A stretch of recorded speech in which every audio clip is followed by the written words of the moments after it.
Buenos días. Seguimos con el seminario de política fiscal. Ahora vamos a entrar en la mesa 3 del seminario, mesa 1 del día de hoy, que es la liberación comercial y marco jurídico en economías emergentes, efectos en la banca comercial y en las exportaciones. En la mesa contamos con los expertos Virginia Petrova, Javier Lapa, Selene Jiménez y Roberto Valencia. Nuestra primera ponente es Virginia Petrova, quien nos dará la ponencia La crisis de la OMC y sus implicaciones para la regulación jurídica del comercio. Virginia es licenciada en Derecho y especialista en Derecho de la Unión Europea y en Derecho Internacional Económico por la Escuela de Derecho de la Sorbona, de la Universidad París. Maestra en Derecho por la Facultad de Derecho de la UNAM, con mención honorífica y la medalla Alfonso Caso por haber sido la alumna más distinguida de la generación 2011. Doctora en Derecho Internacional con mención honorífica por el Instituto de Investigaciones Jurídicas de la UNAM. Actualmente es profesora en el área jurídica de la licenciatura en Relaciones Internacionales de la FES Acatlán de la UNAM. Ha impartido cátedra de Derecho Internacional Público y de Derecho Internacional Económico en la especialización en Derecho del Comercio Exterior de la UNAM y en la especialización de Derecho Internacional del ITAM. Es autora del libro Los principios comunes a los tribunales internacionales y ha publicado trabajos académicos en obras colectivas y revistas especializadas en México y en el extranjero. Ha colaborado en la Dirección de Protección de la Competencia y Control de los Fraudes del Ministerio de Economía y Finanzas de Francia. Le cedo la palabra a la doctora Virginia. Muy buenos días. Muy buenos días a todos. En primer lugar, quisiera agradecer a la doctora Eufemia Basilio por haberme invitado a participar en este seminario y también agradecerle por su apertura hacia la multidisciplinariedad en el análisis de los fenómenos económicos. Quiero compartir con ustedes una breve reflexión en torno al contexto, escenario internacional en el que se desarrolla la coordinación de las políticas comerciales de los estados, ya que este tiene un importante impacto en la definición de sus políticas económicas y comerciales internas. Y les quiero hablar de la crisis de la Organización Mundial del Comercio para que podamos tratar de analizar y prever las consecuencias de esta crisis para la regulación jurídica del comercio. Ustedes saben que en la actualidad, en el ámbito de las relaciones internacionales, vivimos en un orden liberal construido después del final de la Segunda Guerra Mundial. Bueno, todo este orden liberal se sustenta en un pilar económico, un paradigma económico dominante que fue impuesto a la política y al derecho internacional, el libre comercio. Saben que después de la Segunda Guerra Mundial se crearon instituciones, organizaciones internacionales, se concluyeron tratados internacionales. En fin, hay un andamiaje jurídico institucional complejo orientado a promover los objetivos económicos del libre comercio. Tenemos a los tratados de libre comercio, al GATT, al Banco Mundial y al Fondo Monetario Internacional, cuyo objetivo también es, desde la perspectiva monetaria y financiera, promover el libre comercio. Y en 1995, en plena globalización económica, se creó la Organización Mundial del Comercio, la OMC, la primera organización internacional con vocación universal, cuyo objetivo primordial es precisamente ofrecer un marco regulatorio para la liberalización comercial internacional. Pero también sabemos que en la actualidad el libre comercio está sujeto a críticas cada vez más numerosas por parte de economistas, abogados, políticos, ¿no? Ustedes conocen cuáles son los postulados de este modelo convencional del comercio. La supresión de obstáculos arancelarios y no arancelarios al comercio debería llevarnos a una asignación mejor de los recursos en las economías internas, a una mayor eficiencia en la producción y en el consumo, a mayores oportunidades para la innovación y para el aprendizaje, a una expansión de los sectores exportadores de las economías internas, en particular de los sectores manufactureros, y por ende el sueño del libre comercio ha sido el desarrollo y crecimiento de las economías internas en su conjunto y la promoción del bienestar social de sus pueblos. Pero en los hechos todos estamos bastante desengañados por los efectos del libre comercio, sobre todo en el ámbito del bienestar social.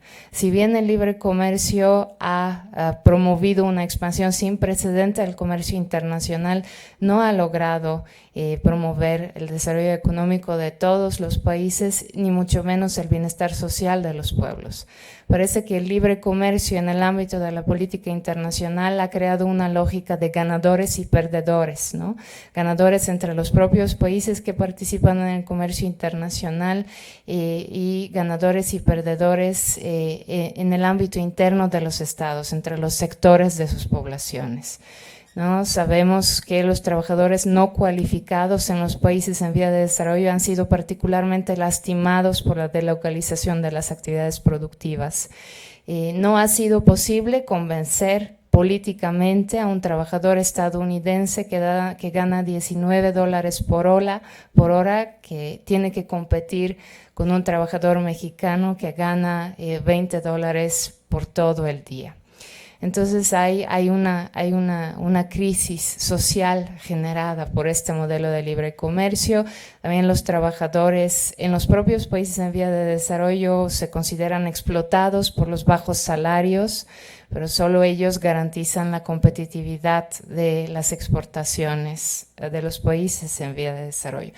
Ni hablar de los trabajadores agrícolas en los países en vía de desarrollo, que también son particularmente lastimados por los sistemas de subvenciones a los productos agrícolas existentes en los países desarrollados. Además, el libre comercio ha generado problemas en materia de medio ambiente. Todos sabemos las consecuencias de la industrialización comercial basada en energías fósiles sobre el medio ambiente, y también se da el fenómeno de dumping ambiental, ¿no? Algunos países que adoptan regulaciones particularmente laxas en materia ambiental con tal de atraer inversiones y comercio. Y también está el dumping social, ¿no? Países que no protegen los derechos de sus trabajadores para ser destinos atractivos para el comercio y la inversión. Entonces, estas críticas de los efectos negativos del libre comercio y de los problemas que hay en la desigualdad, en la repartición de las rentas que genera el libre comercio, por supuesto que han originado consecuencias en el ámbito jurídico y político de las relaciones internacionales y han sacudido las bases o el andamiaje jurídico institucional construido después de la Segunda Guerra Mundial para promover el libre comercio. La crisis del libre comercio en el fondo explica la crisis de la principal organización internacional que lo tiene que promover, la Organización Mundial del Comercio. Podemos observar en la actualidad dos crisis en la OMC. Una crisis institucional que concierne los mecanismos de toma de decisiones de la OMC, que están en la actualidad completamente bloqueados, y también el mecanismo de solución de controversias de la OMC se encuentra en una impasse. En los medios de comunicación en México nos avisan que México demandará a Estados Unidos por la imposición de aranceles sobre determinados productos, pero nadie nos dice que pronto no habrá mecanismo de resolución de las controversias de la OMC y probablemente ni siquiera existirá la Organización Mundial del Comercio. Por otra parte, hay una crisis en el proceso de negociaciones bajo los auspicios de la OMC. La OMC fue creada para ser un foro, una mesa de debates, si quieren verlo, para que los estados concluyan más acuerdos comerciales multilaterales. Pero la ronda de Doha, que ha sido la única ronda de negociaciones promovida bajo los auspicios de la OMC, lleva 17 años sin haber llegado a un solo acuerdo. Entonces puede considerarse como un rotundo fracaso. ¿A qué se debe esta crisis de las negociaciones? A los mecanismos de negociaciones que se utilizan. Se basan en una regla del acuerdo único, ¿no? Nada está arreglado o nada está acordado hasta que se acuerde todo. y esta regla ya es muy difícil de funcionar dada el actual número de Estados miembros de la OMC. Vamos a verlo. Y por otro lado, estamos viviendo en un mundo en el que la liberalización comercial es cada vez menos multilateral y cada vez más regional, ¿no? Proliferan los acuerdos comerciales regionales, interregionales, y la última, la nueva generación de acuerdos comerciales son los megaregionales, ¿no? Esta crisis institucional de la OMC es debida un poco a su diseño jurídico. Es una organización intergubernamental, es decir, conformada por estados, en la que se busca preservar por encima de todos sus intereses nacionales, ¿no? No hay delegación de soberanía en la OMC. Los estados son los únicos que toman decisiones y las toman por consenso, ¿no? La regla del consenso es una votación que en realidad es una unanimidad que no dice su nombre. Todos los estados o cualquier estado tiene el derecho de veto en los mecanismos de toma de decisiones. Y en la actualidad, con 167 estados miembros con agendas comerciales divergentes, pueden imaginarse lo difícil que es lograr acuerdos por consensos. Es prácticamente imposible.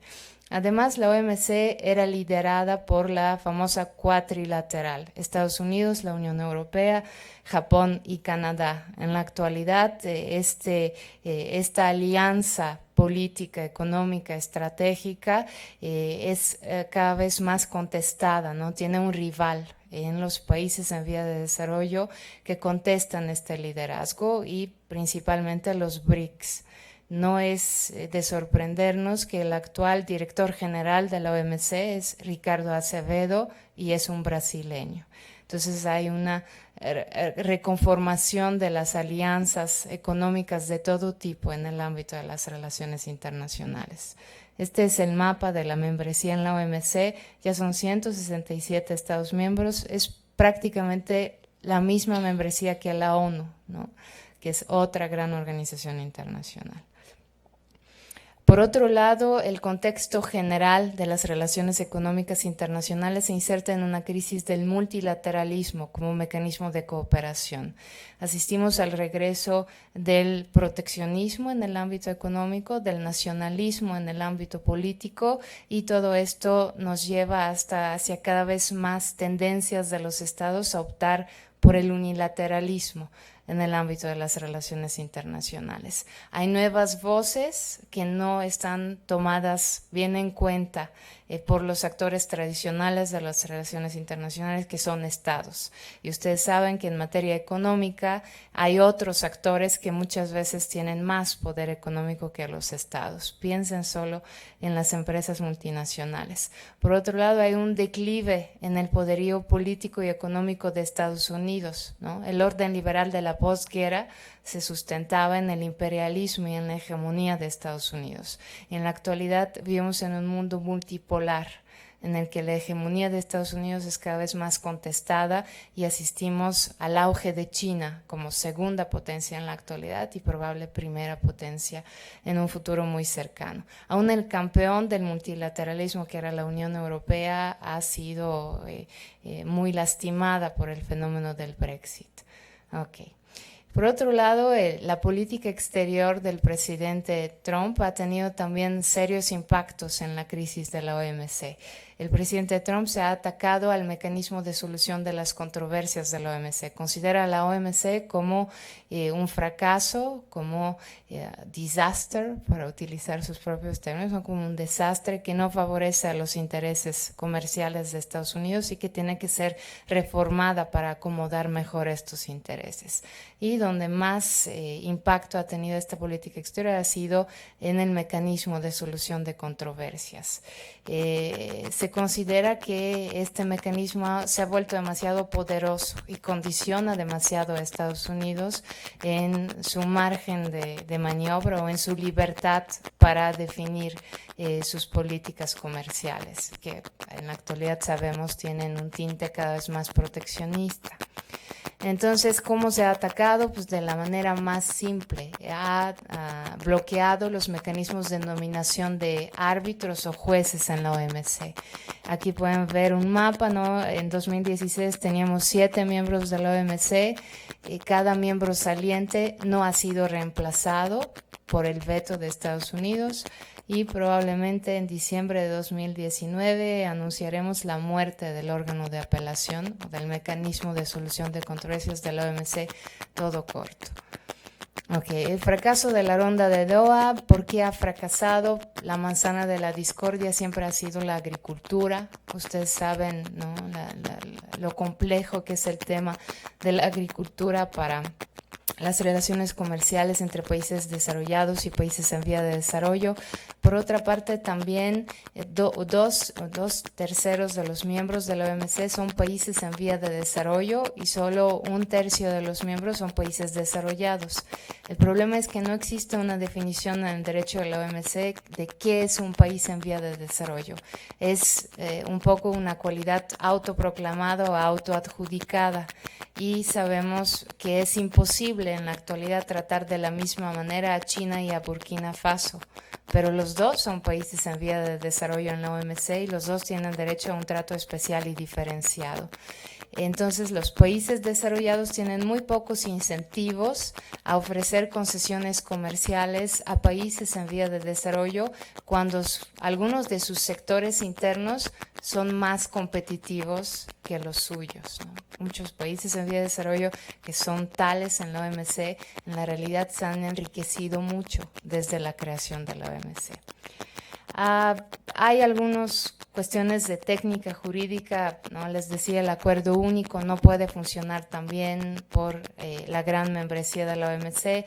Se han adoptado 2 paquetes en Bali y en Nairobi, pero sus resultados han sido muy limitados y no logran superar el bloqueo de la ronda de Doha y no logran conseguir los objetivos iniciales de Doha. Y por otra parte, proliferan los acuerdos comerciales regionales. Esta imagen es el famoso spaghetti bowl o plato de espagueti, que es una metáfora utilizada por un famoso economista estadounidense, Bhagwati, que ustedes seguramente conocen, para denotar este conflicto entre los acuerdos comerciales regionales, ahora ya también mega regionales, y el derecho de la OMC. No existe un examen de compatibilidad de estos acuerdos con el derecho de la OMC, entonces hay cada vez más conflictos entre los derechos y obligaciones que incumben a los Estados miembros de la OMC en virtud del derecho de la OMC y en virtud de estos acuerdos regionales.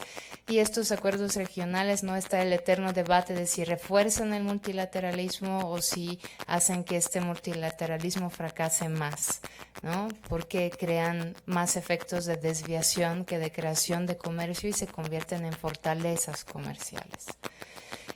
¿Cuáles son las implicaciones de la crisis de la OMC? En primer lugar, la crisis de la OMC socava la cooperación en el ámbito comercial entre los Estados miembros de la comunidad internacional. Estamos viviendo en un escenario de guerra comercial. Sabemos históricamente cuáles pueden ser las consecuencias de las guerras comerciales. Parece que hemos dado un salto al pasado y estamos ahora en los años 1930 regionales. Esa es la iniciativa China en Asia, ese es el TPP que se acaba de firmar este año sin Estados Unidos, y este es el proyecto de Tratado de Libre Comercio Transatlántico entre la Unión Europea y Estados Unidos. Entonces parece que nos alejamos de los postulados del multilateralismo, la regulación jurídica del comercio ya no será multilateral, será cada vez más mega regional. Sería todo por mi parte. Muchas gracias.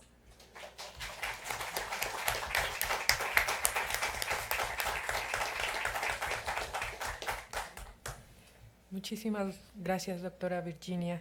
Y bueno, ahora vamos a darle la palabra al doctor Roberto al doctor Javier Lapa, con el tema evaluación del proceso de liberación financiera en términos del crédito otorgado por parte de la banca comercial al sector privado. Los casos de Argentina, Brasil y México, 1990-2017. Permítanme leer rápidamente su resumen curricular del doctor Javier Lapa Guzmán, profesor investigador de la Universidad Autónoma del Estado de México y de la Universidad Nacional Autónoma de México. También se desempeña como coordinador de la licenciatura en Economía en el Centro Universitario Valle de México. Es licenciado en Economía por el Instituto Politécnico Nacional.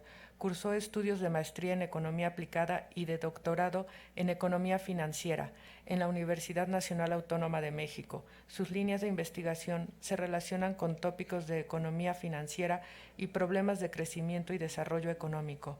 Es autor de diversas publicaciones en revistas nacionales e internacionales sobre las temáticas señaladas. Le cedo la palabra al doctor Lapa. Muy bien, buenos días. Más allá del protocolo, de verdad quisiera yo agradecer a la doctora Eufemia su invitación.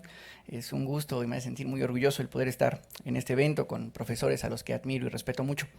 El día de hoy he preparado un avance de la investigación que ahora mismo tenemos en curso, que inició hace unos años sobre el proceso de financiarización y tratar de identificar los efectos que este proceso tenía sobre la economía mexicana o tiene sobre la economía mexicana, para lo cual primero se analizó los efectos de este fenómeno sobre el crédito que otorga la banca comercial y el comportamiento de la banca de desarrollo, y posteriormente se trató de identificar los efectos sobre la inversión productiva de las empresas a través de un modelo econométrico del cual se utilizó la base de datos de Economática para un grupo de empresas que tenía actividad bursátil. Una vez que nosotros terminamos esta primera parte de la investigación con una serie de resultados, nos surgió evidentemente la duda sobre si lo que nosotros habíamos encontrado para el caso mexicano se replicaba para otro tipo de economías, principalmente de la región. Y ahí es donde nos surgió la idea de analizar el caso de Brasil y el caso de Argentina, que es lo que he preparado para el día de hoy y quisiera yo explicarles en los próximos 15 minutos y que espero no les resulte tan aburrido. Tendríamos que considerar que en los últimos años una de las principales características, además de lo que ya dijo la profesora, que es esta apertura comercial, es el abrupto desarrollo del sistema financiero internacional que se ha llevado a cabo principalmente a través de una serie de reformas que han estado bajo la lógica del paradigma o del teorema Maginot-Shaw, este paradigma que considera que el desarrollo del sector financiero tiene una serie de efectos positivos sobre el sector productivo. Principalmente bajo esta idea se entendería por qué una economía con restricción financiera pues tendría una serie de obstáculos para el crecimiento económico. De esa manera, liberalizarla sería una muy buena forma de generar efectos positivos, principalmente dos. El primero tendría que ver con que al generar competencia en el sistema financiero de un país, se generaría también competencia al interior del sector bancario. Esta competencia del sector bancario obligaría a una reducción en el costo del crédito. Esta reducción del costo del crédito pues promovería la inversión por parte de las empresas, por un lado. Por el otro, dado que esta asignación de créditos no podría ser generalizada, pues tendrían que priorizarse aquellas inversiones con un mayor nivel de seguridad. De esa manera se estaría contribuyendo a la estabilidad macroeconómica de los países. Esa es la idea que tiene el paradigma y por ello es que se recomienda esta liberalización financiera que se llevó a cabo en la década de los 90 en la mayoría de los países. Evidentemente la pregunta que nos surge a cualquiera que estudie economía es si en realidad esos efectos se han llevado a cabo para el caso mexicano, dado que nosotros pensamos en el bajo comportamiento o el bajo crecimiento económico que ha registrado nuestro país. Así la pregunta sería, bueno, pues ¿cuál es la verdadera relación que guardan estos dos sectores, tanto el sector financiero como el sector productivo? Y esta pregunta, bueno, pues como ustedes saben, es la base de un proceso que ahora mismo está en boga y muchos de nuestros profesores lo analizan, que es el proceso de financiarización. Al revisar la literatura uno se da cuenta que la mayoría de los trabajos son sobre países desarrollados, principalmente porque tienen sectores financieros más desarrollados y además porque tienen una mejor calidad en sus bases de datos. Sin embargo, es un fenómeno que uno puede notar se está llevando a cabo en economías como la nuestra. En este sentido, uno puede identificar también dos principales vínculos. El primero tiene que ver con el crédito, que es el que vamos a abordar el día de hoy, y el segundo, que es el paso siguiente de esta investigación, que es replicar el modelo econométrico hecho para la economía mexicana, para estas dos economías de las que voy a hablar, y es la inversión productiva. Hoy nos vamos a abocar solamente al primero. Entendiendo que el proceso de financiarización pues tiene muchos otros aspectos, pero el día de hoy no los vamos a abordar. Claro, si nos invita la profesora el siguiente año, seguramente ya tendremos resultados al respecto. Sobre financiarización podríamos hablar mucho. Valdría la pena decir que se trata de un nuevo patrón de acumulación. Y este nuevo patrón de acumulación prioriza las ganancias que se obtienen a través de los canales financieros y no así de los tradicionales relacionados con la producción y la distribución. Altera, por supuesto, el comportamiento o el funcionamiento del sector financiero y la gestión empresarial. Esto evidentemente altera la relación con el sector productivo y en ese sentido, de manera muy rápida, podríamos sintetizar que el proceso de financiarización hasta ahora tiene 3 características en las que la mayoría de los autores coinciden. La primera tiene que ver con el origen. Tras la gran crisis de los países desarrollados en los 70s, bueno, y que deciden parapetarse en las medidas de corte neoliberal, bueno, pues ahí está la de liberalización financiera. La segunda es que hay una mayor participación de las empresas no financieras en actividades financieras. Y la tercera, que es la más grave, que es un efecto sustitución, que es en donde las actividades financieras comienzan a sustituir a las actividades de índole productiva. Esto evidentemente altera la principal función del sistema financiero. Esta principal función del sistema financiero, nosotros decimos que es otorgar crédito y promover la inversión productiva. En esta función radica la importancia del sector financiero. Ya había yo dicho que entonces se entiende perfectamente por qué liberalizar, porque se buscan estos efectos positivos en el sector bancario. Y en países como el nuestro, bueno, pues lo que se persigue es fortalecer los mercados financieros, que si pensamos en la década de los 80s, no lo teníamos todavía hecho. De esta manera, la reducción del costo del crédito, bueno, pues las empresas valorarían una tasa de interés real por debajo de la tasa de rentabilidad de sus inversiones y, por supuesto, el crédito estaría cada vez más ligado al rendimiento de la inversión potencial, mejorando la eficiencia y estabilidad macroeconómica. En este sentido, países como Argentina, México y Brasil son perfectos ejemplos de procesos de abrupta liberalización financiera, comparten una historia reciente financieramente hablando similar y además tienen un descalabro financiero importante en la década de los 90, principios del nuevo milenio. De esa manera, estos 3 países comparten diversos autores hablan de esta abrupta liberación financiera fue más regida por una cuestión de buscar que este sector financiero de cada país se adecuara a las condiciones y características del sistema financiero internacional y no a perseguir condiciones propicias para el desarrollo de estos países. No se les dio tiempo a las instituciones para que tuvieran la capacidad de regular verdaderamente el desarrollo de este sistema financiero. La primera característica que quisiera yo notar que comparten estos países es que los activos bancarios de los 3 han crecido de manera importante. Si uno los compara respecto al crecimiento que ha reportado su economía, pues evidentemente nos damos cuenta que el crecimiento de los países ha sido tremendamente volátil y el promedio de los últimos años, pues en realidad deja mucho que desear. En el caso de Argentina es 3.5, en Brasil 2.22 y en México 2.65 para el periodo 90-2017.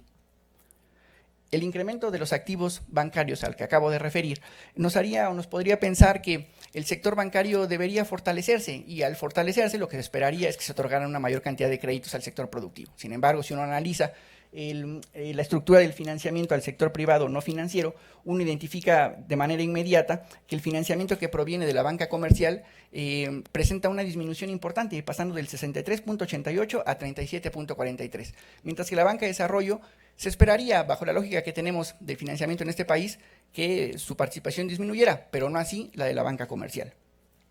Aún más, si analizamos ahora sí la composición del crédito otorgado por la banca comercial al sector privado no financiero, identificamos de manera muy rápida que el crédito que se vuelve más importante al correr de los años es el de consumo y no el productivo. Podemos identificar que del 94 a 2018 el crédito a consumo pasó de 7.56 a representar el 23.17, mientras que el de manufacturas pasó de 17.79 a 8.57 y el de financiero de 4.28 a 7, mientras que los de vivienda y construcción también presentan un crecimiento. Este crédito de la banca, este comportamiento de la banca comercial, si uno revisa la encuesta coyuntural del mercado crediticio que arroja el Banco de México, uno identifica que es la tercera fuente de financiamiento en este país. Es decir, que ha perdido importancia frente a las nuevas formas de financiamiento. Por ejemplo, pensemos el de proveedores, que es el más importante porque alcanza para las pequeñas y medianas empresas, que en el caso de las pequeñas y medianas empresas en México todavía es más grave la situación porque no pueden acceder ni a recursos del exterior y tampoco pueden participar en el sector bursátil.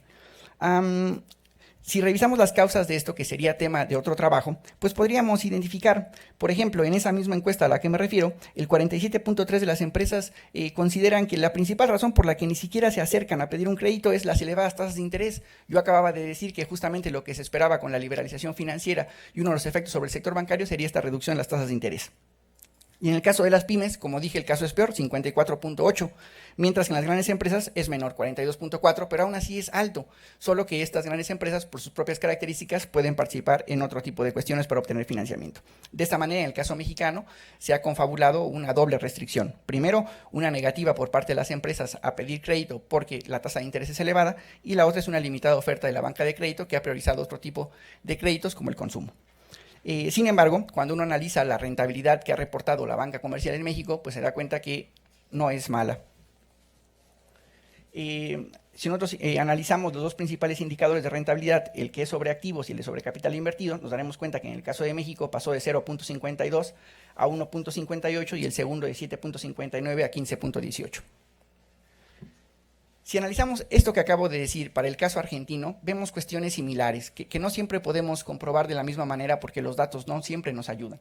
Pero vuelvo a repetir que este es el primer acercamiento estadístico. Sin embargo, sí podemos identificar algunas cuestiones en común. Por ejemplo, que el crédito a consumo pasó de 12.1 en 1990 a 26.3 en 2018, mientras que el destinado a la industria se redujo en más del 50%, pasando de 36.5 a 16.2%. Y el relacionado con los sectores de servicios y de la construcción presenta una reducción similar. Si analizamos los dos índices de rentabilidad, que también lo hicimos para la economía mexicana, vemos que también presentan un crecimiento importante, de 0.3 a 2.98 y de 2.3 a 25.45. Si llevamos esta lógica a la economía de Brasil, tenemos que considerar algunas cuestiones particulares de esta economía, que no comparten las otras dos. La primera es que el Estado todavía tiene una gran participación o tiene una gran injerencia en la banca comercial. Es decir, basta considerar que a pesar de que sí la participación privada se ha incrementado, en realidad el banco más importante, Banco de Brasil, sigue siendo propiedad del Estado, lo que le dota de la capacidad de direccionar de mejor manera hacia actividades que él considera estratégicos los recursos. Sin embargo, y a pesar de las características que acabo de mencionar, sí podemos identificar algunas cuestiones. Por ejemplo, que el porcentaje de participación pasó de 47.6 a 50.02 en el último dato de 2018, mientras que la industria se redujo de 41.3 a 40.9, en el entendido de que en este sentido se deben investigar una mayor cantidad de datos que nos permitan afirmar de mejor manera que el comportamiento que se puede observar de manera más fácil en México y en Argentina se replica para este país. Si analizamos los índices de rentabilidad, también vemos comportamientos distintos. Por ejemplo, que los dos presentan una tendencia decreciente. Sin embargo, si analizamos los últimos datos, por ejemplo, el ROA es de 1.54 y el ROE es de 14.31, que son valores muy cercanos al que registra la economía mexicana. Así que podríamos inferir que en realidad se han ajustado a la media internacional. Muy bien.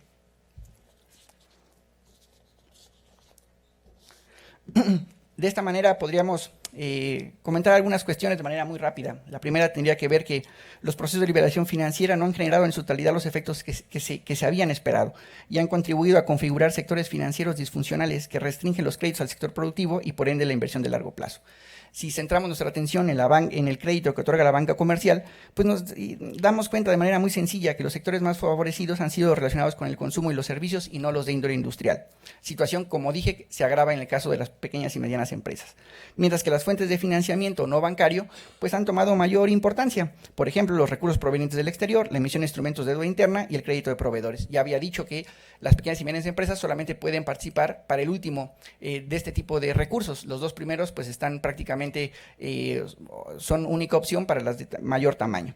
De esa manera, la falta de crédito a las empresas pues representa uno de los principales obstáculos para el crecimiento económico. Es decir, que hasta ahora los beneficios esperados que se garantizaban bajo este ambiente desregulado no se han dado en la cantidad que se esperaba.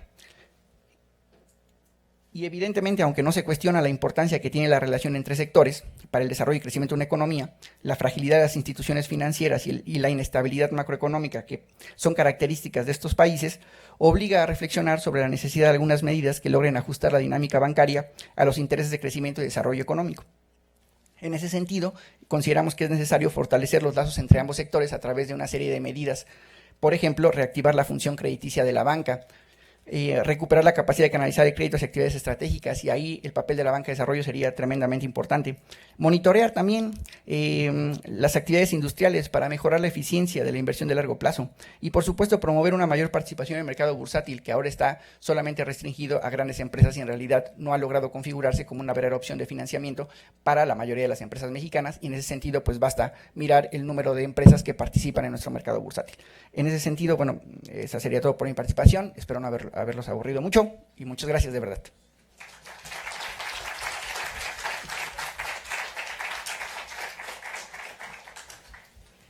Muchísimas gracias, doctor Javier Lapa. Y bueno, seguimos con esta mesa. Ahora vamos a presentar la ponencia de Selene Jiménez. Voy a leer brevemente su currículum.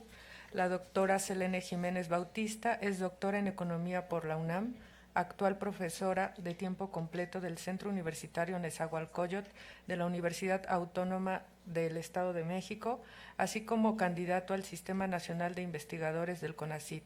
Es líder del Cuerpo Académico Comercio, Economía y Negocios Internacionales para el Desarrollo, el cual cuenta con registro ante la SEP. Su trabajo académico se ha centrado en temas como formulación y evaluación de proyectos, pymes, intermediarios financieros e inestabilidad financiera y cadenas globales de valor en los tratos de libre comercio. En la docencia cuenta con experiencia de más de 10 años enfocándose principalmente en temas de economía y matemáticas aplicadas al comercio y la economía. La doctora Selene hoy viene con su ponencia Las exportaciones mexicanas en el desarrollo del mercado asiático. Muchísimas gracias.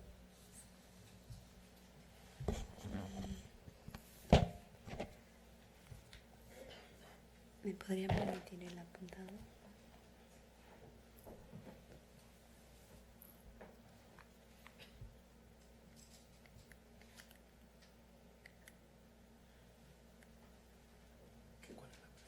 Que ponga la presentación. La anaranjada, esta que se ve aquí. Ah, bueno, acá. Esta, por favor.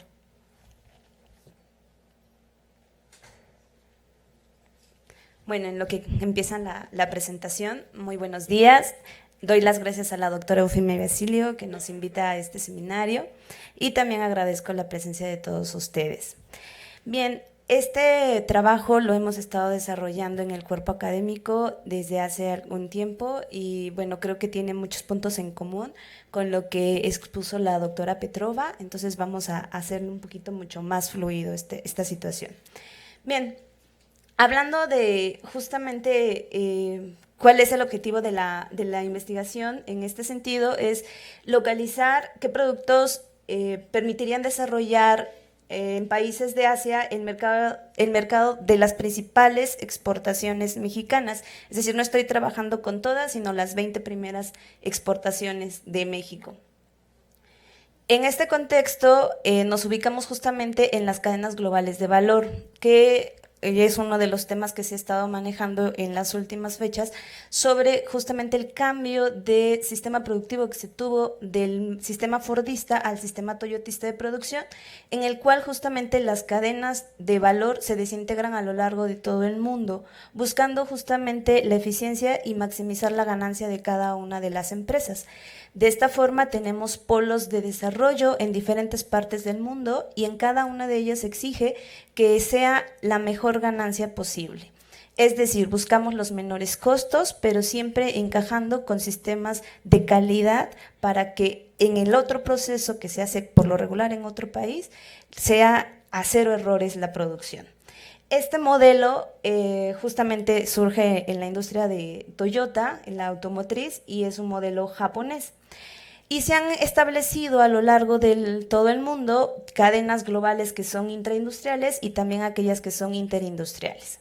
Es decir, una interindustrial es aquella que está trabajando dentro del mismo proceso productivo para el mismo bien final, pero dentro de distintas cadenas, ¿no? Lo que podríamos llamar justamente la integración vertical. Mientras que las interindustriales están dentro de una misma rama productiva y llegan por lo regular a a desplazar las que están dentro de un país. En este caso se ha llamado mucho la atención sobre el caso de China, que es un país que llega y que por lo regular desplaza la producción nacional. Podemos checar justamente qué países están integrados a este tipo de cadenas a través de sus importaciones. En el caso de México, evidentemente, la industria que se integró a esto pues es la manufacturera. Y podemos observar que México, a través del Tratado de Libre Comercio, que fue la parte legal de todo lo que ya se ha venido manejando en un proceso histórico de integración, estuvo muy enfocado en el mercado de Estados Unidos, ¿no? Podemos ver aquí justamente 3 cortes. El primero es en el año 2000, luego tenemos el año 2010 y finalmente el año 2017, en el cual se muestra un porcentaje de participación. La línea naranja es justamente la participación de las exportaciones que van hacia Estados Unidos en las exportaciones totales mexicanas, y las barras amarillas son el porcentaje que tenemos de las importaciones, es decir, de procedencia estadounidense hacia nuestro país. Como podemos observar, justamente se ha ido reduciendo la participación de las importaciones provenientes de Estados Unidos, a la vez que también las exportaciones. Sin embargo, es drástico, como se puede observar aquí, que las importaciones están disminuyendo a mayor grado que las exportaciones. Y esto se debe justamente a esta reconfiguración mundial que se está dando a través de las cadenas globales de valor, en donde, lo mencionaba la doctora Petrova, ¿no? Hay una repartición en nuevos polos de poder económico que ha estado dejando ya de lado justamente a Estados Unidos. Podemos observar que en un primer momento el Tratado de Libre Comercio de América del Norte dio muy buenos resultados para México, ¿no? En el sentido del comercio bilateral. Podemos observar que las importaciones se quintuplicaron, mientras que las exportaciones se elevaron 6 veces de 1993 al 2011. Para el año 2010, el 73% de las manufacturas que se generaban en nuestro país estaban justamente relacionadas con cadenas ligadas a Estados Unidos. Pero, como es notorio, también a partir de ahí se ha dado ya la constante recomendación de que México tiene que diversificar tanto sus exportaciones y sus importaciones, dado esta nueva reconfiguración mundial. Podríamos decir que estamos justamente ante, pues sí, el declive de Estados Unidos como la única potencia mundial. Las cadenas que dentro de la industria manufacturera teníamos ligadas a Estados Unidos, pues son justamente las que podemos ver aquí, los ramos principales de la industria manufacturera en México, que es el equipo de transporte, computación y componentes, el petróleo, los derivados del petróleo, la industria química, aparatos eléctricos, bueno, todos los que vemos por acá. Y estamos entonces ante la concurrencia de nuevos patrones en el comercio internacional y también en la producción mundial. Por otro lado, tenemos qué ocurrió en Asia durante todo este tiempo, ¿no? En Asia, recordemos que fue el escenario de donde se libraron las luchas armadas justamente de la Guerra Fría, ¿no? Podemos todos recordar la guerra de Vietnam, y en un primer momento lo que trataba de hacer justamente Asia era controlar esta parte bélica que se estaba dando en su territorio a través justamente de tratados que tratan de mantener la paz, ¿no? El principal argumento en ese momento era la paz y la seguridad que estaban en la región. Después, estos objetivos se extienden justamente hacia el desarrollo económico, y fueron 3 actores los principales en entrar en esta etapa de lo que fue el desarrollo económico, que son los 3 actores que siguen manteniendo el mayor dinamismo en Asia, que son justamente Japón, Corea del Sur y China, ¿no? Que es el nuevo actor internacional de potencia. En la década de los 80, Japón hace 2 grandes exportaciones, ¿no? La primera, la podemos ver aquí, que es justamente su modelo de desarrollo, que empiezan a copiar primeramente las economías asiáticas. Es el famoso modelo de industrialización, pero con una guía del Estado, ¿no? Estamos hablando que los 3 pilares eran la industrialización, el desarrollo económico y la internacionalización, pero todo ligado por una guía eficiente del Estado. Los primeros en adoptarlos pues, son los famosos tigres asiáticos, Corea del Sur, Taiwán, Hong Kong y Singapur, aunque ahorita ya Taiwán y Hong Kong pertenecen ya a China. Pero bueno, en un primer momento estaban dentro de los 4 tigres asiáticos y después se unen lo que llamamos justamente los cachorros asiáticos, Tailandia, Indonesia, Malasia y Filipinas, que adoptan justamente esta dirección gubernamental para industrializar sus países. Y la otra es justamente lo que les comentaba en un primer momento, que es el modelo toyotista de producción flexible, que da inicio a la desintegración productiva a lo largo del mundo y con ello a las cadenas globales de valor. Evidentemente tuvieron por ahí en el 97 cierto agotamiento de su modelo, que en los estudios que se han hecho al respecto, lo que faltaba para dinamizar aún más estas economías son justamente la capacitación del personal, las fuentes de energía y la infraestructura que todavía no estaba tan desarrollada dentro de estos países. Esta crisis que nosotros recordamos justamente como el efecto dragón es superada a través de ayuda del Fondo Monetario Internacional y la dirección estatal de estos fondos para darle crecimiento, ¿no? A lo largo de estos años también han recibido justamente los shocks que se han visto en el resto de las economías al principio de los 2000 y obviamente en el 2008, pero han salido con mejores resultados que el resto del mundo, ¿no? Al grado que ahorita China pues, es justamente la segunda potencia a nivel mundial. Como podemos ver aquí es una breve recopilación de las relaciones que ha tenido Asia y México. Podemos ver que Asia desde el 67 inicia justamente con su primer tratado que buscaba la paz, que es la ANSEA, y de ahí ha estado trabajando constantemente hasta el último, que es en el 2005, cuando se hace el Tratado Transpacífico, que inicia justamente con los países de Asia.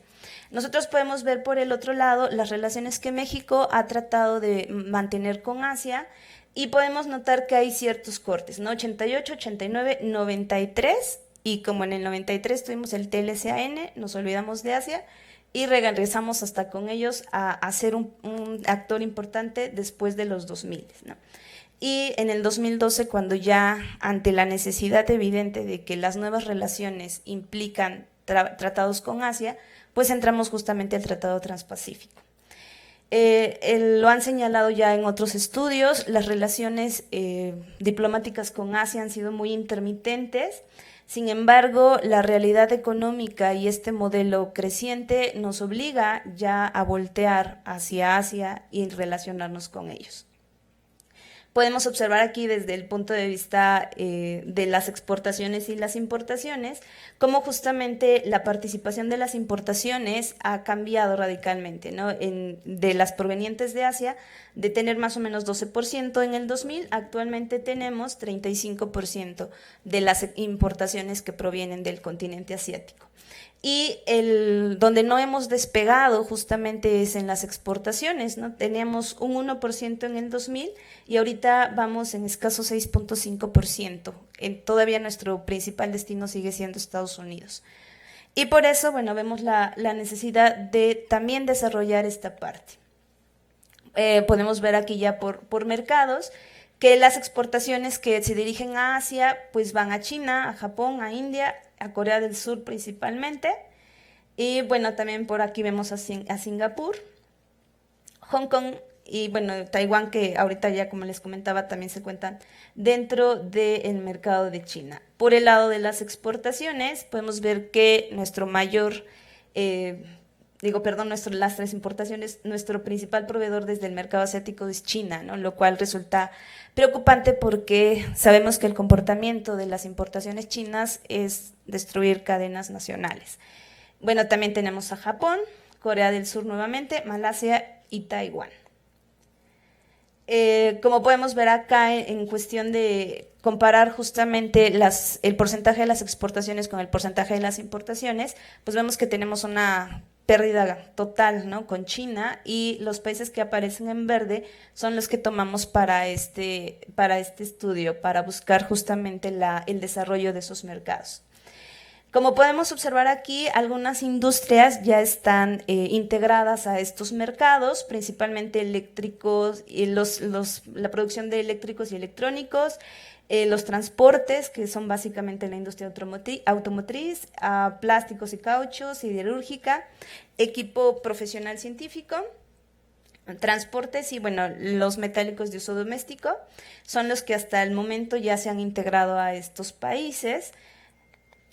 Y como podemos observar por acá, bueno, tenemos nuestros principales productos de exportación, son los 20 que aparecen del lado, bueno, de mi lado derecho, que para ustedes también es su lado derecho. Ok, cuando nosotros tenemos mercados nuevos o mercados actuales, se establecen 4 estrategias, ¿no? Hablamos de que con nuestros propios productos podemos penetrar aún más dentro de los mercados que ya tenemos. Cuando tenemos nuevos mercados, hablamos de estrategias de desarrollo de mercados, que es en el que me enfoqué ahorita, y la otra es generar nuevos productos. Si vamos a mercados actuales, hablamos de desarrollo de productos. Si vamos a nuevos mercados, es cuando propiamente hablamos de la diversificación, ¿no? Esta aclaración es importante porque lo que estamos haciendo con ese trabajo es solamente localizar con los productos que ya tenemos actuales de exportación, desarrollar más el mercado asiático. Ahorita les explico esta situación. Bueno, viendo justamente, atendiendo cuáles eran nuestros 20 productos de exportación mayor y cuáles son las principales importaciones de ellos, que nos habla de las necesidades que tiene Asia, podemos observar que los que están por arriba de la línea verde son productos que ya nos compran. Y donde tenemos todavía el área de oportunidad, es decir, para poder desarrollar el mercado, son en los países que están por abajo. Por ejemplo, México exporta cables para electricidad, ¿no? Y ya está en el continente asiático, pero no está, por ejemplo, en Japón o en Corea del Sur, es decir, todavía no somos proveedores de ellos. Y fuera de la industria manufacturera, podemos observar que hay 2 grandes productos que todavía podemos colocar en Asia, que son justamente el petróleo y el oro, ¿no? El oro utilizado en Tailandia, en Singapur y en Malasia. Y este problema que teníamos previamente mencionado en la década de los 90, que los países asiáticos carecen de fuentes de energía, pues vemos que en cierto modo México está poco a poco integrándose como proveedor de petróleo para ellos, en crudo obviamente. Ellos, algunos tienen refinerías y otros pues están comprando la energía ya refinada, aunque no nos la compran a nosotros evidentemente. Bueno, me regreso a esta porque las conclusiones que vamos a tener hasta el momento van a estar nada más inculcadas dentro de la estrategia de desarrollo de mercados. ¿Por qué? Porque si nosotros queremos generar nuevos productos y tener estrategias de desarrollo de productos o bien de diversificación real, México no solamente necesita seguir estas tendencias o ver qué productos vamos a incluir, sino que requiere de una política industrial completa que nos permita hacer esto, ¿no? Una dirección que nos lleve y diga, bueno, vamos a desarrollar productos que realmente nos integren al mundo y en qué mercados los vamos a hacer, ¿no? Entonces, estas estrategias con que impliquen nuevos productos están fuera del alcance por el momento, mientras no se tenga una política industrial. Ok, ¿qué conclusiones podemos observar? Primero, México está ya inserta dentro de las dinámicas de las cadenas de valor. Las condiciones productivas internacionales han modificado la relación para Estados Unidos y evidentemente la relación México-Estados Unidos. Por lo tanto, ¿no? Este dinamismo que se da dentro del mercado asiático, es necesario que México también concurra en él, aunque ya concurre dentro de la cadena de valor, pero perdiendo todavía, es decir, estamos importándoles y prácticamente no estamos vendiéndoles nada todavía. Bueno, en el pasado México no tuvo gran acercamiento diplomático hacia Asia y en estos momentos es inevitable que tenemos que voltear hacia ellos. Dice la participación de las importaciones y por tanto la presencia de las cadenas asiáticas va incrementándose en México y por lo tanto necesitamos dinamizar nuestras exportaciones hacia allá. México mantiene con China un déficit considerable y bueno, y creciente, que es preocupante. Y hay otras economías asiáticas en las que todavía podríamos intentar alguna estrategia, una estrategia simple y tendencial como es justamente la de el desarrollo de mercados, y para estos pues tenemos los siguientes productos, ¿no? Los cables para electricidad, las turbinas de gas, el petróleo, el oro, los teléfonos, TVs y radios que todavía podemos colocar dentro del mercado asiático. Y eso es todo. Muchísimas gracias.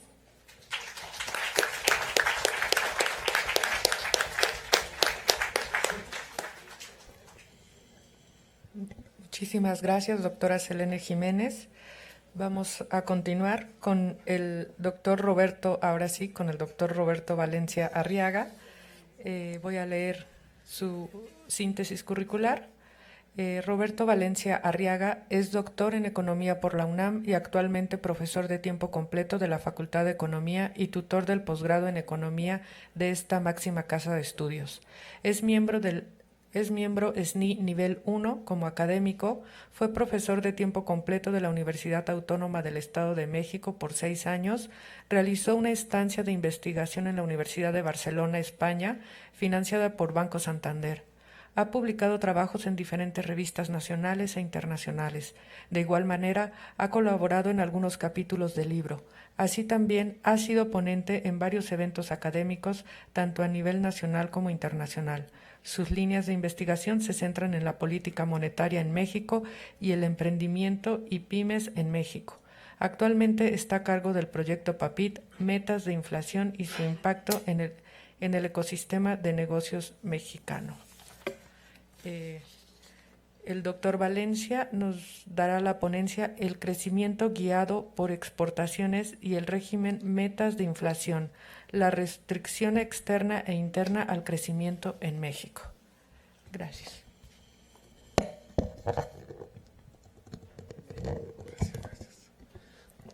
Bien, bueno, pues muchas gracias igual a la doctora Basilio por la invitación y gracias a ustedes por escucharnos. Bueno, vamos a dar inicio con esta presentación. El objetivo de este trabajo, un artículo que fue publicado ya este año, es presentar evidencia de que esta estrategia de crecimiento guiado por exportaciones, por siglas en inglés, de Export-Led Growth, y el régimen de metas de inflación, que igual por siglas en inglés en Inflation Targeting, son incompatibles en México, ¿no?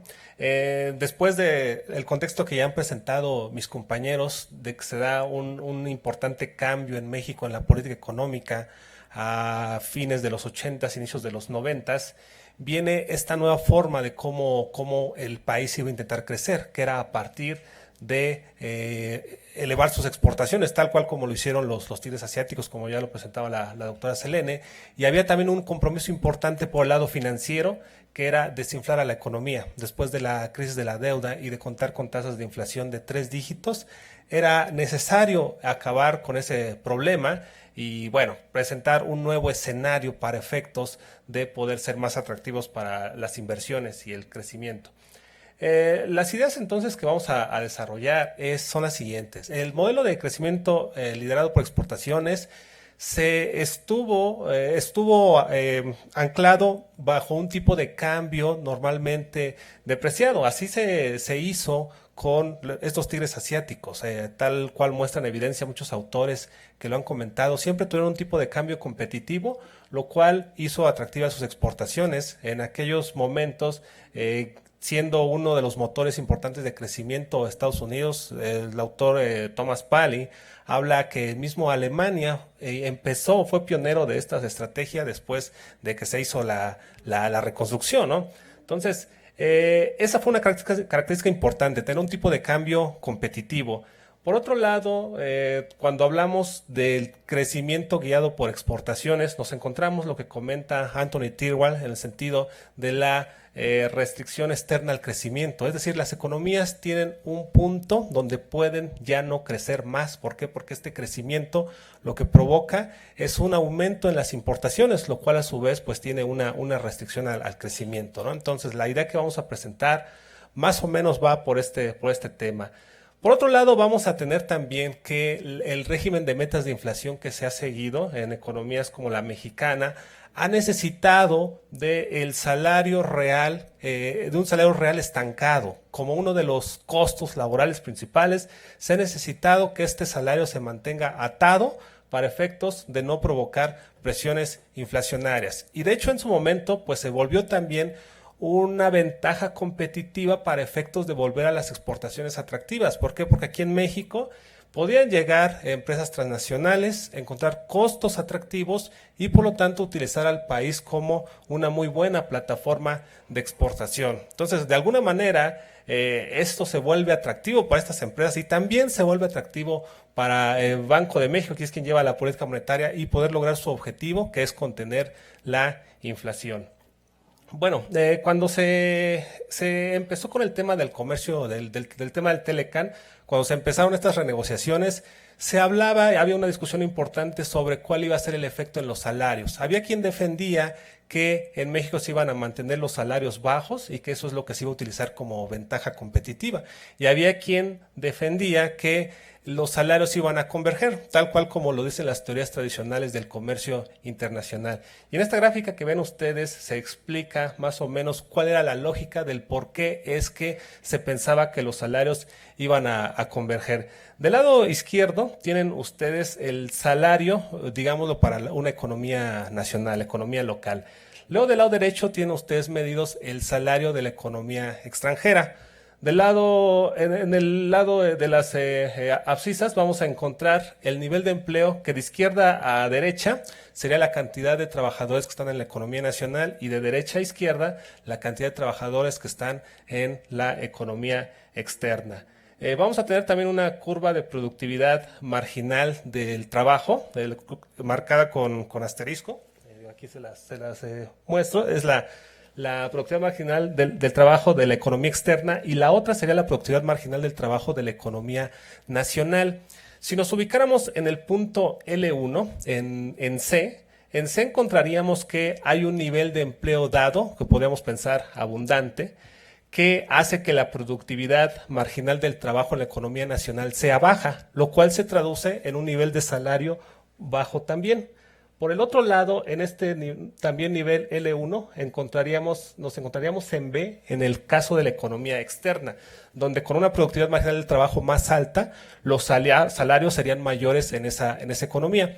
La lógica del modelo entonces es, dado que hay un salario más atractivo en esa economía, la fuerza laboral tendería a migrar para allá, provocando que se moviera la productividad marginal. A la hora de que se va reduciendo el nivel de empleo, incrementaría la productividad marginal de la economía nacional, al tiempo que en la economía internacional se reduciría hasta el punto donde converjan en A, donde los salarios serían iguales, ¿no? Tanto en una economía como en otra economía. Este es el fundamento del modelo Stoppel-Samuelson, o del modelo de factores específicos, del por qué es que iban a converger los salarios. A muchos años, pues vemos que no se alcanzó esto que decía la teoría, ¿no? El trabajo está soportado bajo este modelo que tiene más bases caleskianas. Está construido bajo estas bases, donde la lógica es la siguiente. Tenemos una primera ecuación donde J hace referencia al saldo neto de balanza comercial y nos dice que va a estar en función del tipo de cambio real, del crecimiento de la economía de periodos pasados y del crecimiento de la economía del extranjero, que para el caso de México principalmente sería Estados Unidos.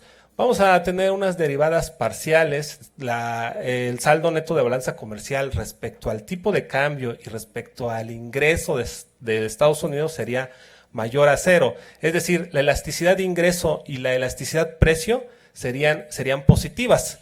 Y vamos a tener también que el saldo neto de balanza comercial respecto al nivel de crecimiento de la economía nacional va a tener una derivada negativa, lo cual significa que a medida que la economía nacional crece más, el saldo neto empeora. ¿Por qué? Por el tema que comentamos hace rato de que aumentaría el nivel de importaciones.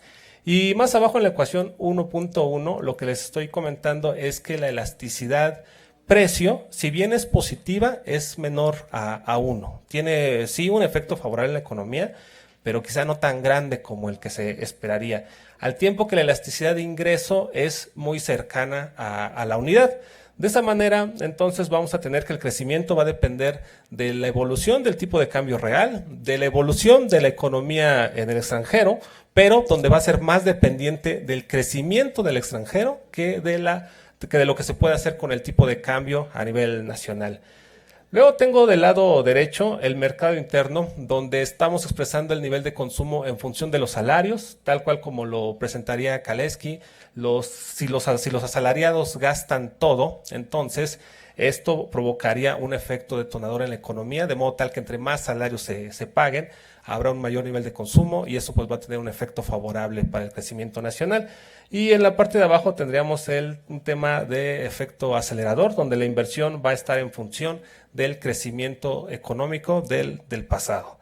Todo esto va a terminar en que si pensamos en la ecuación del producto, donde sea igual al consumo más inversión y el saldo neto en balanza comercial, no aparece aquí el gasto público, dado que lo suponemos constante por la forma de cómo hoy día se hace la política fiscal, que prácticamente está atada a la política monetaria. Entonces, en función de esto, vamos a tener que el crecimiento dependerá de los salarios, del mismo crecimiento económico del pasado, del tipo de cambio real y del crecimiento del extranjero, con los signos que ya les había comentado respecto a sus elasticidades. Quiero mostrarles esta gráfica, donde lo que tenemos es la cantidad de insumos que se importan para exportar. Cuando una empresa exporta, normalmente enfrenta el tema de que tiene que importar insumos. Para vender tengo que comprar. Entonces, por este lado encontramos de entrada pues una fuga de riqueza. Si bien es cierto que en 2007 teníamos una tasa más o menos del 76% y esto cayó, y a 2017 estamos alrededor del 74%, lo que significa que de cada dólar que se exporta, 74 centavos se acaban gastando hacia afuera. Es una fuga de riqueza que aquí terminamos enfrentando. Y hay muchos incentivos que invitan a que esto se haga así.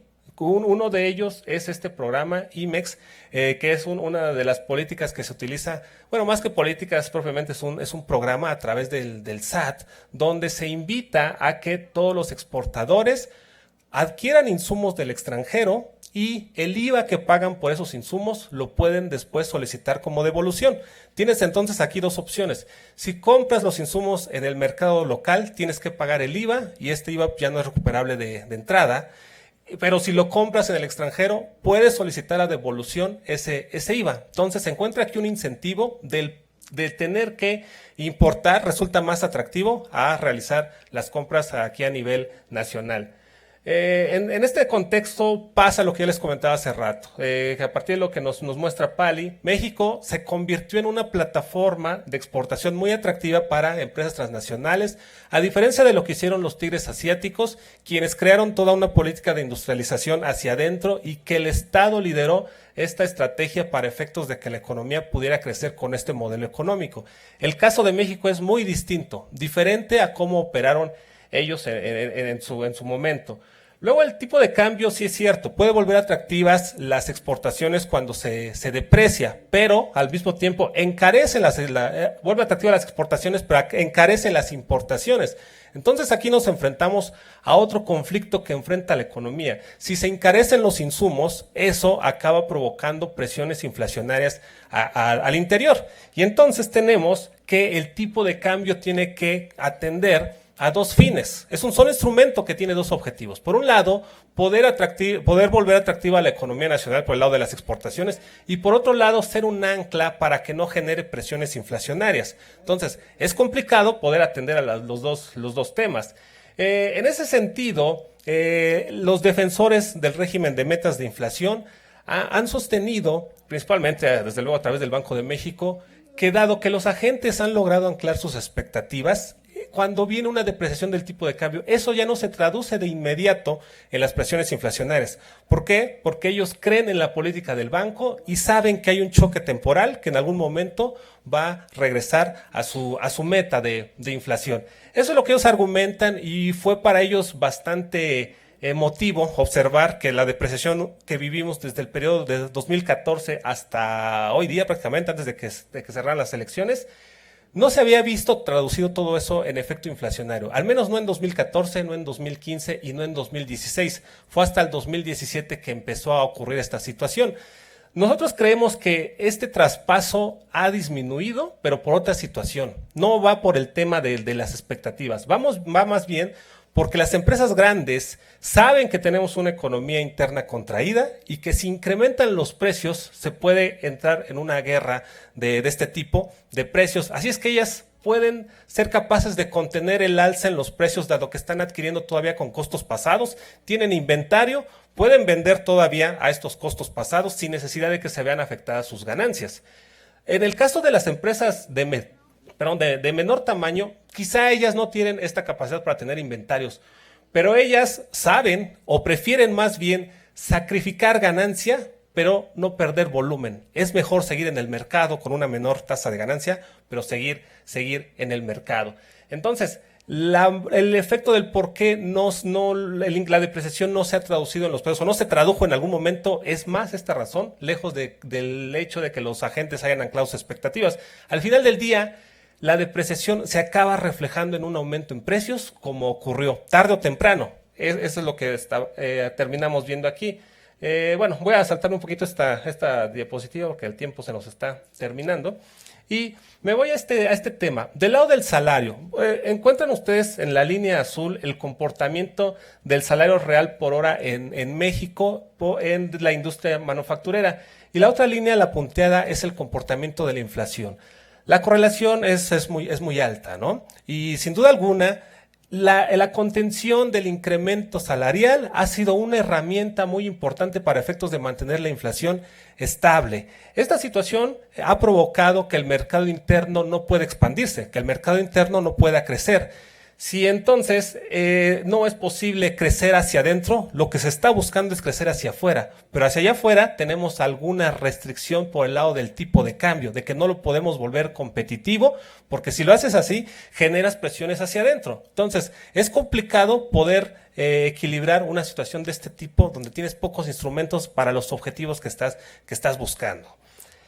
Finalmente, pues tenemos que la caída en los salarios y este tipo de cambio que sí se ha mantenido sobrevaluado para también atar el espiral inflacionario, pues no han provocado que la economía crezca como quisiéramos. Hemos estado guiados y liderados más por el crecimiento de los Estados Unidos. De estas 4 variables que originalmente les planteaba, prácticamente con la única que hemos estado trabajando dependiendo del crecimiento de nuestro principal socio comercial, ¿no? Y de ahí ahora pues también la necesidad de lo que presentaban mis compañeros, del poder diversificar esa estrategia. Pero bueno, al final del día vamos a estar siendo dependientes de lo que pase en el extranjero, porque hacia adentro no tenemos una estrategia de crecimiento. Lo único que tenemos, sí es cierto, una política exitosa de control para la inflación, pero lo que habría que preguntarnos es, bueno, ¿para quién ha ayudado realmente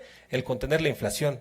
¿Ha servido para los trabajadores que menos ganan, como se ha defendido, que es un impuesto muy grave? ¿O quizá los mercados financieros han sido los más beneficiados en este tema? Bueno, pues es esto a grandes rasgos lo que les quiero platicar. Muchas gracias.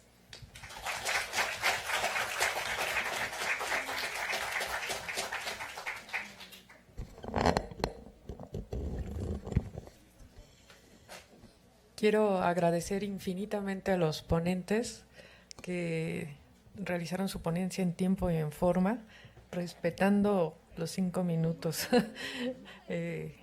Y gracias a eso tenemos un gran espacio para preguntas.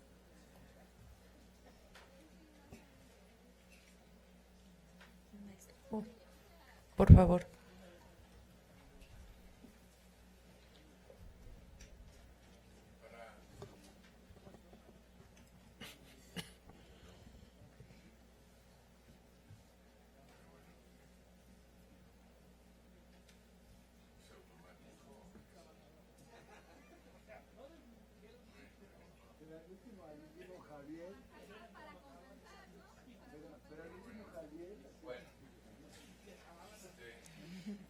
Una pregunta muy básica para la doctora Petrova es que en esta suerte de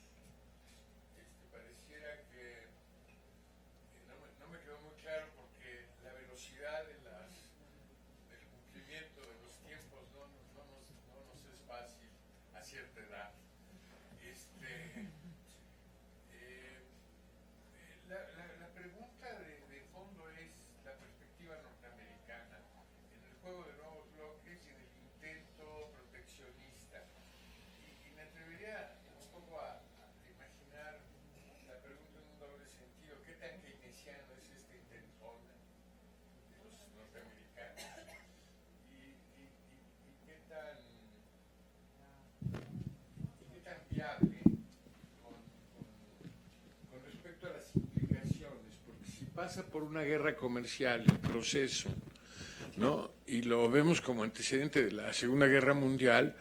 Bueno, pues casi ya me contesté, ¿no? Pero bueno, por favor. Muchas gracias por esta pregunta que definitivamente sí incluía una parte de la respuesta. Yo creo que la política exterior del presidente Trump está orientada sobre todo a favorecer y dar respuesta a los votantes del presidente Trump. Y sabemos quiénes votaron por él, ¿no? Fueron los trabajadores de la Rust Belt, de la región antiguamente industrializada de Estados Unidos. Entonces sabemos también que Estados Unidos es un país que se está bueno, ya no es industrializado, no se está ya me comprendieron la idea. Pero la manera de dar respuesta a las demandas de estos trabajadores en el ámbito de las relaciones internacionales implica un desconocimiento de los mecanismos de las relaciones internacionales. Yo creo que el nuevo presidente no tiene una visión de largo plazo de las implicaciones que pueden provocar sus decisiones, ¿no? Que son las decisiones de un empresario que concibe las relaciones comerciales como una lógica de yo gano, tú pierdes.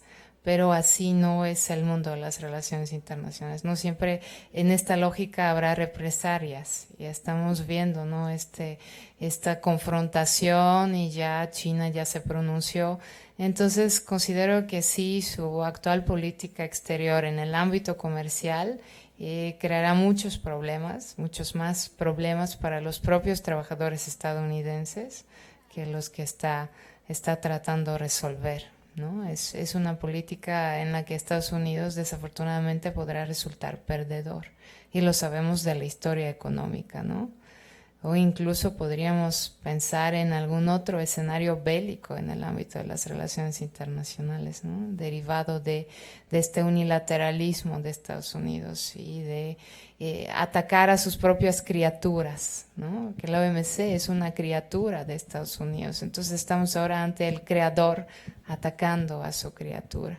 Y pues esto ¿no? sacude las bases sistémicas del orden internacional. Pero veremos qué puede pasar. Yo creo que él no sabe mucho de Keynes, ¿no? Creo que no sabe mucho de economía internacional y trata de hacer trascender un modelo de negocios muy norteamericano y que se acomoda difícilmente al mundo multipolar y multicultural de las relaciones internacionales. Sería mi reflexión.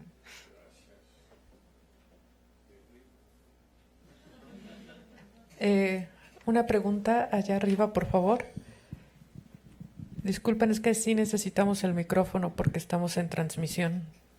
Sí, muchas gracias. Pues yo quiero hacerle una pregunta aquí al maestro Roberto Valencia.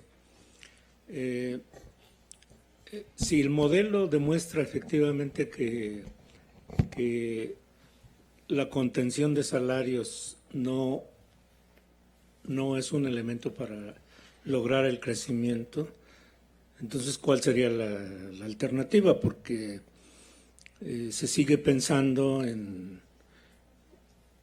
siento yo que es una manera equivocada de pensar la economía, que la culpa o el factor que genera la inflación, pues es el salario, ¿no?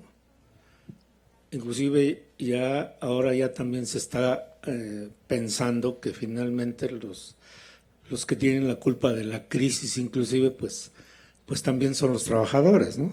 Y si así nos seguimos en esa lógica, pues finalmente vamos a pensar que habría que todavía reducir más aún las prestaciones salariales inclusive, ¿no? Entonces, ¿cuál sería una probable alternativa para terminar con contención salarial y entonces sí poder tener un modelo que efectivamente haga posible que se recupere el crecimiento económico de México? Ok, gracias. Bueno, muchas gracias. Sí, yo creo que bueno, igual ahí va mucho de la respuesta, ¿no? Esto que usted comenta. Creo que tanto creen que en efecto no es el camino, que los mismos empresarios a través de Coparmex, perdón, sí, bueno, a través de Coparmex se han manifestado a fines de que los salarios tienen que incrementarse.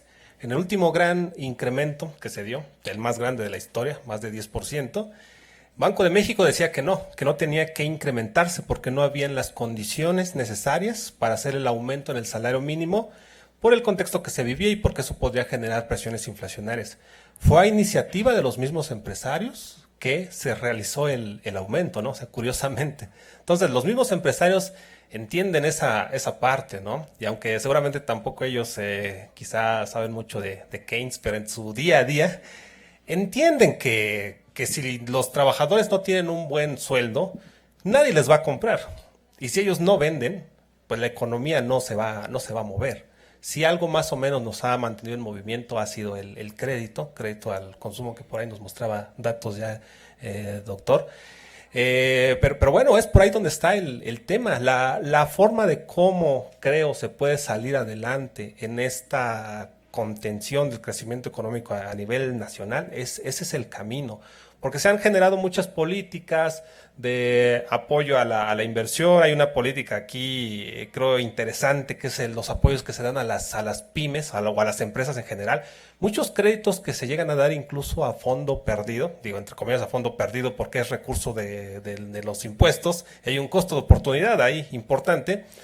Que bueno, se les da ese recurso y después las empresas no funcionan y acaban muriendo. O sea, sí se puede decir que muchas empresas se crean, pero ¿cuántas se mueren? ¿Y por qué se mueren las empresas? ¿Se mueren porque realmente no tienen dinero, no tienen crédito? ¿O se mueren porque no tienen a quién venderle? Yo creo que el tema va más por el segundo punto, ¿no? Y no tienen a quién venderle precisamente porque los salarios no han dado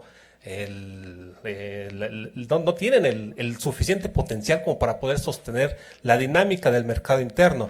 En esa gráfica que veíamos, si hacemos la conversión en tipo de cambio, prácticamente podemos ver que hoy día estamos casi al mismo nivel de salario en términos reales que lo que estábamos en aquellos años, ¿no?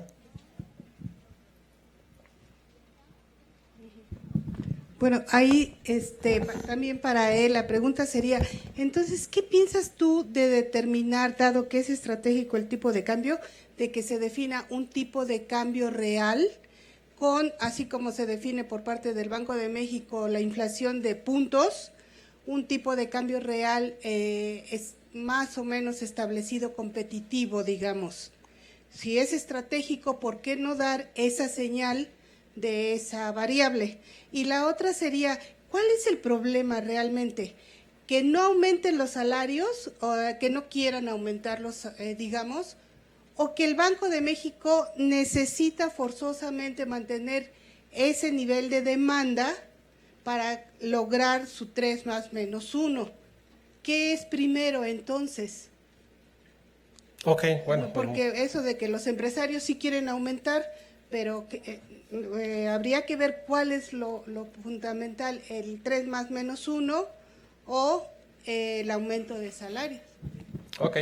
Bueno, por el lado del tipo de cambio competitivo, yo creo que el punto va un poquito más de fondo, ¿no? Me parece que el tema del por qué no puede funcionar ahora un tipo de cambio competitivo es por la cantidad de insumos importados. Como les mostraba, para exportar se tiene que importar. Entonces, si yo hago un tipo de cambio competitivo, eso va a encarecer las importaciones y forzosamente eso se va a traducir en presiones inflacionarias. Más bien creo que lo que se tiene que pensar es un poquito lo que mostraban ya los compañeros con experiencia de los tigres asiáticos, el poder industrializar hacia adentro, el que los empresarios puedan consumir, puedan encontrar los insumos que necesitan en la economía nacional, y de ese lado, si el tipo de cambio ya es competitivo, ya no les pega por el lado de los costos. Pero por ahora, dadas las condiciones que está, yo creo que sí es más favorable tener un tipo de cambio sobrevaluado a tenerlo competitivo, ¿no? Desde luego, pues eso va a tener un costo por el tema de esta estrategia que utilizamos, ¿no?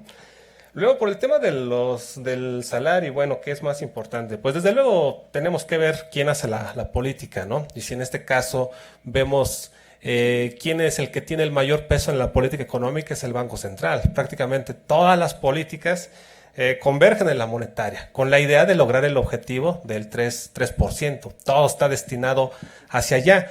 El problema no es tanto el salario, el problema es el costo del trabajo, que no es lo mismo, ¿no? O sea, el costo del trabajo es un cociente entre el salario y la productividad.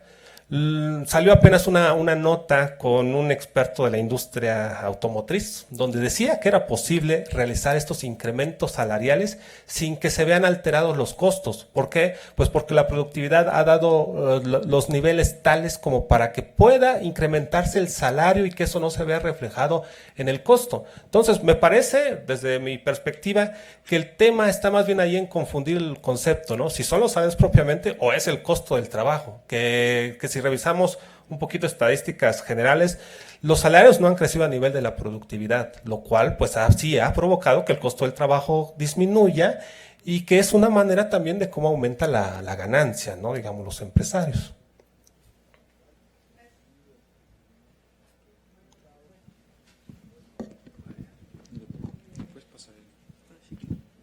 ¿Para otra pregunta?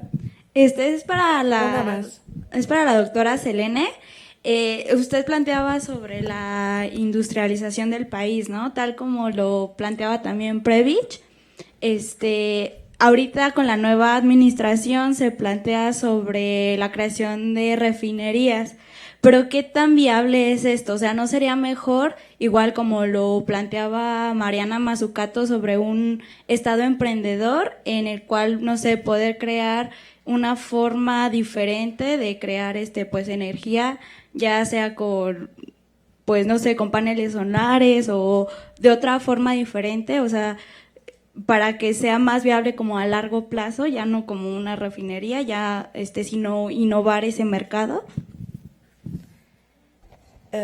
Yo creo que también tu pregunta trae parte de la respuesta. Yo creo que independientemente de cuál vaya a ser el camino, lo importante es llevar una dirección y que esa dirección provenga justamente de un plan muy a largo plazo, como tú lo acabas de decir.